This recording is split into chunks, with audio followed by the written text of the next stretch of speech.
Estamos en comunicación a esta hora con nuestro colega Pablo Morán, periodista de la cadena SER, enviado especial a Turquía, que está prácticamente en el epicentro del terremoto en ese país que ha conmovido al mundo entero.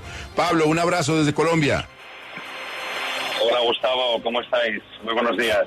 ¿Cómo han vivido en las últimas horas esta situación, Pablo? ¿Qué está viendo usted?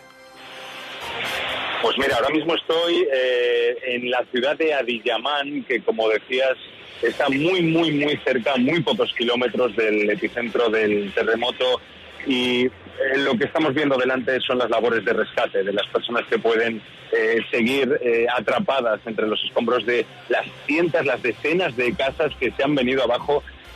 Para que te hagas una idea, Gustavo, en esta ciudad hay calles enteras en las que las casas han desaparecido, han quedado reducidas a polvo y escombros por la virulencia de este terremoto que tuvo lugar aquí hace 48 horas. Y lo que están haciendo ahora los voluntarios locales y también los que han llegado de otras partes del mundo, de España, por ejemplo, pues es tratar de localizar con tecnología punta a las personas que pueden seguir vivas dentro de esos escombros. Es complicado, ya no solo por lo que te decía, la virulencia del terremoto, sino también porque se están registrando estos días en Turquía unas temperaturas bajísimas, por debajo de 0 grados, y eso dificulta mucho que las personas que siguen atrapadas puedan sobrevivir demasiado tiempo. Los servicios de rescate tienen esperanzas porque hay un margen efectivamente de varios días para localizar a esas personas, pero es verdad que cada minuto que pasa esas posibilidades se estrechan, ese margen se estrecha, y están dando el resto todo lo que pueden para intentar localizar a personas que sigan entre los restos de sus casas. Pablo, ¿los sobrevivientes dónde están? ¿Se mantienen cerca a las ruinas de sus edificios, de sus apartamentos? ¿Están en carpas? ¿Qué pasa con ellos hoy?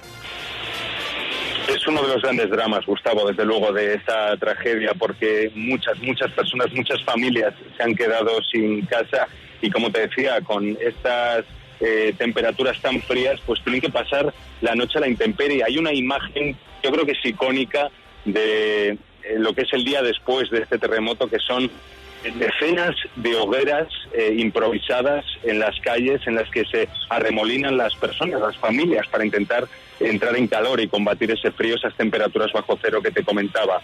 Es desde luego una imagen que se repite en cada calle que vas, en cada barrio al que vas. Se están alimentando esas hogueras pues con las propias maderas, con los restos de sus propias casas que van recopilando para alimentar ese fuego e intentar entrar en calor.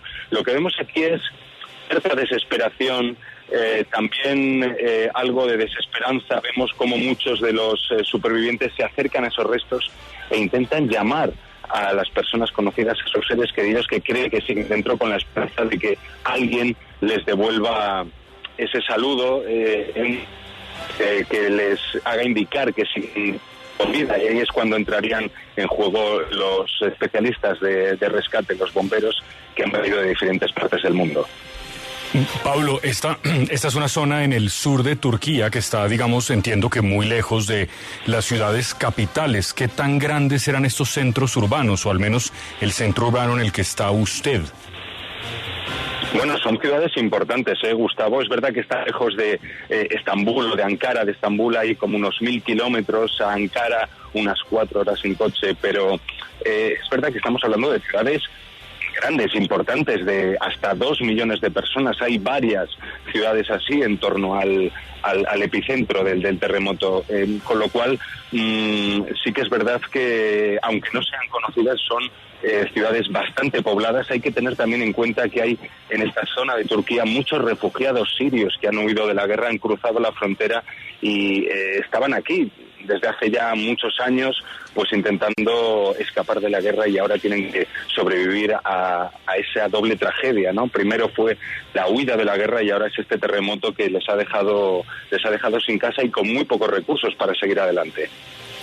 Pablo, se habla de cerca de 7.500 víctimas. ¿Qué está pasando con los cuerpos de las víctimas? ¿Se están entregando a sus familiares o hay entierros masivos? ¿Qué pasa con esto? Sí, bueno, incluso pueden ser más. La primera estimación, los primeros cálculos hablaban de más de 10.000 víctimas mortales.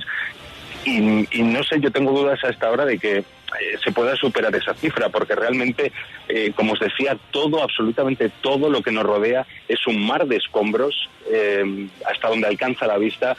Prácticamente no quedan edificios en pie. Es más, los edificios que quedan en pie da la impresión de que no van a estarlo mucho tiempo, porque a simple vista y sin ser técnico especialista en estos asuntos, pues se ven en las estructuras graves daños, ¿no? de esas casas, y posiblemente debajo de todos esos escombros sigue habiendo gente que ha perdido la vida, porque tened en cuenta que el terremoto tuvo lugar de madrugada, a las 4 de la madrugada, y mucha gente, prácticamente la mayoría, estaban durmiendo, estaban en sus casas, con lo cual seguramente haya muchas más víctimas de lo que reflejan a esta hora y hoy en día las cifras oficiales.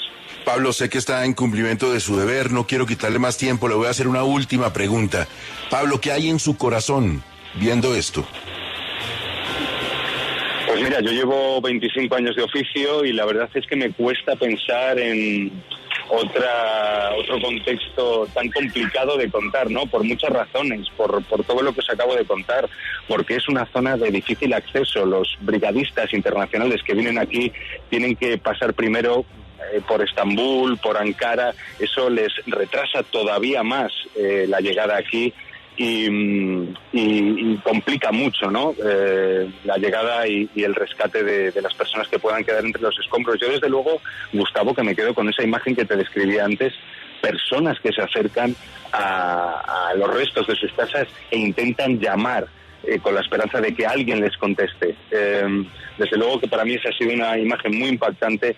También la de los niños, que ahora mismo pues están también a la intemperie junto a sus familias, casi inconscientes, ¿no?, de lo que están pasando, pero muchos de ellos desde luego no lo pueden contar. En muchas de las casas, de hecho en la primera casa a la que he ido, pues me impresionó mucho, ¿no?, ver libros de texto, libros de matemáticas o juguetes mezclados con el hormigón, con los hierros, con los cristales, con las maderas, que quedan como una amalgama, ¿no?, después del movimiento.